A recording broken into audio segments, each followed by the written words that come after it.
मेरे प्यारे विद्यार्थियों, आप सभी कैसे हैं? मुझे पूरी उम्मीद है कि आप सभी बेहतर होंगे। अभी अभी बच्चों ने एक महत्वपूर्ण सवाल किया है और मुझे भी वो महत्वपूर्ण लगा कि सर आरआरसी ग्रुप डी में कितने चरण होंगे और परीक्षा का जो प्रश्न होगा वो उसका लेवल कैसा होगा। ये बहुत ही महत्वपूर्ण प्रश्न है।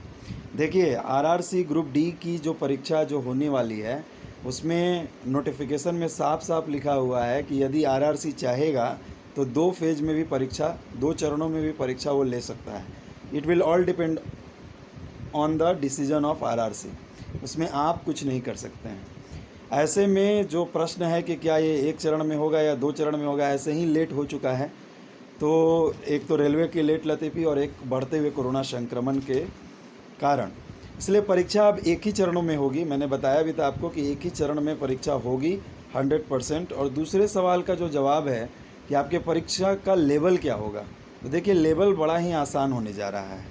लेवल जो है इजी टू मॉडरेट कह सकते हैं, लेकिन मॉडरेट से भी थोड़ा सा कम में आ जाइए, जो कि आप बोल सकते हैं कि पार्शियली मॉडरेट। तो easy to partially moderate questions आएंगे, कट ऑफ भी कम जाएगा। ऐसे में ये आपके लिए राहत भरी खबर है। अब यही बात है इंग्लिश में। My dear candidates, how are you? I am expecting that you will be fine. So many students are asking two important questions. Why I am stating these questions important? Because these are important questions. The first question they have asked is whether the RRC Group D exam will be conducted in one stage or two stage, and if it will be conducted, they have asked another question, if it will be conducted, what will be the level of the question? The first answer is 100% the examination will be conducted in one stage.